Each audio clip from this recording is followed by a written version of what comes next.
பாரதியோட ஹைலைட்டாக சொல்லணும்னா தன் மகளுக்கு கல்யாணம் நடக்குது. பாரதி என்ன செய்யற, கழுத குட்டியை தூக்கிட்டு வந்துட்டார் வீட்டுக்கு. ரோட்டில் கழுத குட்டி இருக்குல்ல, அது தூக்கிட்டு வந்துட்டார் வீட்டுக்கு. அவர் தான் சொன்னார், எங்கள் வீட்டில் பூனை வளருதுடா, வெள்ளை நிறத்தில் ஒரு பூனை, சுடு ஜாம்பல் நிறத்தில் ஒரு பூனைடா, குட்டி எல்லாம் வேற வேற கலரு, பட் யூனிக்கா அது பூனைடான்னு சொன்னார். மனுஷனை சொன்னார், ஜாதி பார்க்குறீங்களாடா அப்படிங்கிற அந்த மீனிங் தான் அது. நம்ம எல்லாம் மனுஷன் தானடா, இது என்னடா ஜாதி அப்படின்றாரு. அப்போ அவர் இந்த பார்ப்பனியர்களை அக்ரஹாரத்தை மீறி கழுதையை தூக்குறது, பொண்டாட்டியை தோல் மேலே தோல் போட்டு அழிச்சிட்டு போகிறது. அப்போ வந்து பெண்ணு பின்னாடி நடந்து வரணும், ஆண் முன்னாடி நடந்து போகணும். அப்போ பக்கத்தில் வச்சு பாரதியார் அழிச்சிட்டு போனார். அப்போ அக்ரஹாரத்தில் என்ன சொல்லியிருப்பாங்க பிராமணர்கள்லாம், இவன் எப்படி பண்ணுறான் அப்படின்னு சொல்லிட்டாங்க.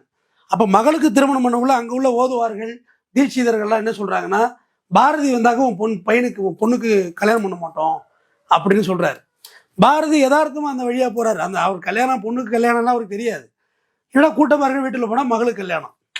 கண்ணம்மா, உன் வாழ்க்கை சொல்லவே நெஞ்சு அடைக்கிறது, உன் வாழ்க்கையை எப்படியம்மா நான் கெடுத்திருக்க முடியும், உன் வாழ்க்கையை நான் எப்படி கெடுத்துருவேன், வா மடியில் உட்காரது. பிராமணர்கள் தாரை வார்த்தை கொடுத்து மடியில் உட்கார வச்சு கல்யாணம் பண்ணி கொடுக்குற முறை சாங்கீதம். அப்போ மடியில் உட்காருன்னு சொல்லி மகளுக்கு திருமணம் பண்ணி வைக்கிறார். எவ்வளோ ஒரு துர்ப்பாக்கியமான தந்தை. அதை நினச்சி பாருங்க, அந்த வழி எவ்வளோ இருந்திருக்கும் அந்த மனுஷனுக்குள்ள. அப்படி வழிகொண்ட ஒரு மனிதன் பாரதியார். அப்போ இன்னொரு சம்பவம் சொல்கிறேன். அப்படியே வர்றாரு, வீட்டுக்கு வந்தால் அரிசியெல்லாம் கிடையாது. பொண்டாட்டி என்ன செய்யுது, ஐயோ பட்னியோட வந்துருப்பாருன்னு சொல்லி அக்கம் பக்கமே அரிசி இரவல் வாங்கி வந்து வச்சு வடிக்க போகுது. அள்ளி அடிக்கிறாரு மோட்டு மேலே. காக்கை குருவி எங்கள் ஜாதி, நீல் கடல் மடல் எங்கள் கூட்டம்னு சொல்லி பேசுகிறாரு. எனக்கு இதுவே முரண்பாடான கருத்து இருக்குது. காக்கா குருவி எங்கேயோ பொறுக்கி சாப்பிட்றோம். ஆனால் இவர் அந்த இயற்கை மீது கொண்ட நேசத்தை வேணா சொல்லலாம், பட் இவரோட சூழ்நிலை அப்படி இல்லை. இறுதியாக பாரதி திருவல்லிக்கோடி பார்த்தசாரதி யானை, ட்ரிப்ளிகேன்ல இருக்கிற கோயில், அவர் யானை தள்ளி விட்டுருது. ஆக்சுவலாக அவர் யானை தள்ளி விட்டதுனால அது கொஞ்சம் மதம் பிடிச்சிருந்தது. அது சும்மா சொல்கிறாங்க ஊசி வச்சு பழம் கொடுத்துட்டாங்க, அதெல்லாம் இல்லை. அது கொஞ்சம் மென்டலி அந்த எலிஃபண்ட் வந்து டிஸ்டர்ப்டு.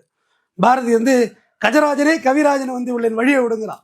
கஜம் என்றால் யானை, கஜராஜனே யானையின் அரசனே, கவிராஜன் வந்து வழியை விடுங்கிறான்.